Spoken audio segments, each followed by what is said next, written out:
Hey everyone, welcome back to my channel. If you're new here, my name is Brittany and today I am sharing with you my very best tips on how to manage toy clutter. This one category alone is actually what drove me to become a minimalist. It was just getting so out of hand. We had toys all over our house all of the time. And so I am now sharing my very best tips with you that has gotten me where we are today. And now cleaning up my kids' toys at the end of the day is a breeze. I have 3 kids.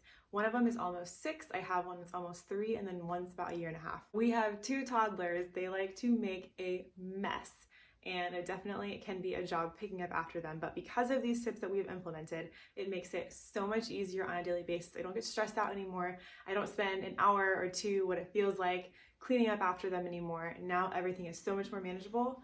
Let's get started. So my very first tip, if you want to make your life easier when it comes to picking up toys, is to pare down the number of kids' toys that you have. So the easiest way you can get started is by looking at what they have duplicates of and just major excess of. Maybe it's Matchbox car toys. My kids still have plenty, but it's way less than what they used to have. So it's definitely an area that you can pare down on. Also balls, basketballs, soccer balls, any of that, especially if you have boys, it's so easy to accumulate those so quickly. Trains, any character toy sets that you just have a bunch of characters of, paring down, minimizing the number of toys that you have is the number one most important thing in managing your kids' toys. So once you have that under control, you can move on to step 2. After you have minimized the amount of toys you have and gotten rid of just the major excess, the very next thing I would recommend doing, if you can, and if you're not already doing this, is to store all of their toys in one space. We store 90, maybe 95% of their toys in this room. The only reason there are some that are not in this room is because we have their train table and the majority of the tracks and train cars in the room that my 2 older sons share.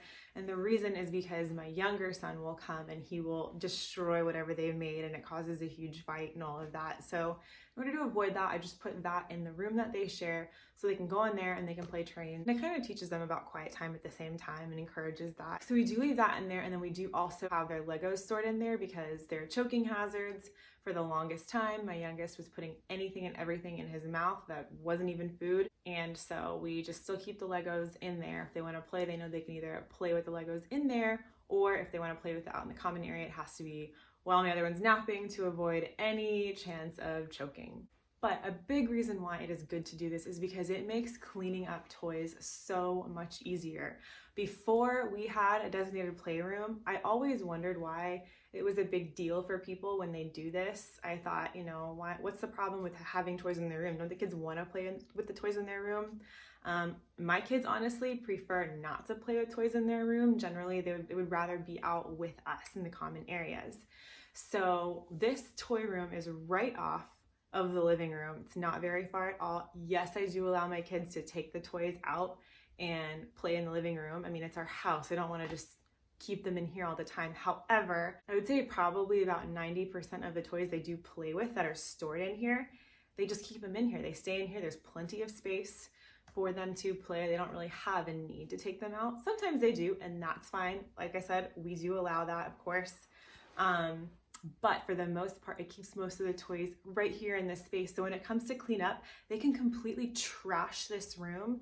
And at the end of the day, I can get it cleaned up in 10 minutes. So that has been so huge. So I encourage you, if you can, even if that's storing it in their bedroom and not like their bedroom and the living room and a play area, you know what I mean? Like, store the majority in one space. It will make your life so much easier when it comes to cleaning up. It should also make it so it's easier for them to help you clean up as well.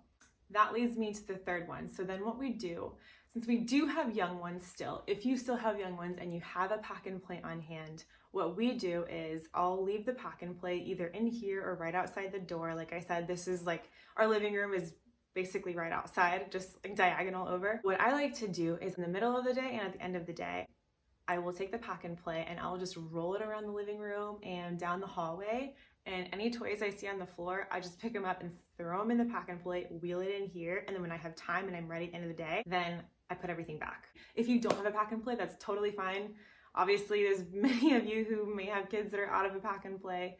You can use a laundry basket, anything like that that you can just pick up with you and put things in and then throw it in the designated space, whether that's their bedroom. It will make cleanup so easy. My next tip is for those items that come with lots of small pieces. This is especially key if you have babies or toddlers. When you store them, if you store them in a bin, that's fine, but I would highly recommend storing them also in a Ziploc bag or something in a container that that baby or kid cannot open if they drop it, if they dump it out.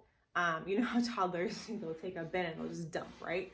So what I like to do is take little things that could be choking hazards or that'll just make a huge mess when dumped out, put them in Ziploc bags. That way, things like puzzle pieces, I'll show you some examples of things that I keep in bags. That way, if they do find them and they dump them, number one, they're not gonna choke. And number two, it's not really gonna be a problem to clean up because it's all self-contained already. You can just pick up the bag and throw it back in the bin or wherever it is that you're housing that particular item.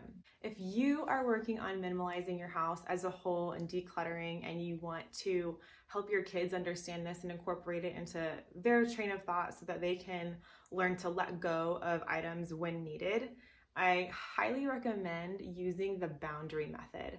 I can't remember exactly who I heard this from, but basically what that is you say, okay, we have this space here for toys or these kind of toys, and you say you can have as many of whatever it is that will fit in this small space, so you get to decide. So that way it's putting them in control of making the decision, but also giving them limits at the same time. If you think about it, we're all given these limits by design, really. However much space you have in your kitchen or space you have in your playroom, that's what you have to work with. So explain that to your kids, and then they can make the decision what to keep and what not to keep. And most likely, maybe not the first time, but maybe after they hear it a few times, they'll understand. And then when it comes to decluttering in the future, it'll make things easier when you have to explain to them why you need to be decluttering and letting certain things go. So I hope this video was really helpful for you. These tips changed our lives so much when it comes to cleaning up toys. I know I keep saying that, and it probably seems like I am really passionate about it, but I am, just because it has made our lives a lot easier. And so in any way I can translate this to you guys, I know it'll help you so much. So if you do find this content valuable, please go ahead and give this video a thumbs up, subscribe if you haven't already, and I will see you again very soon. Today and not tomorrow.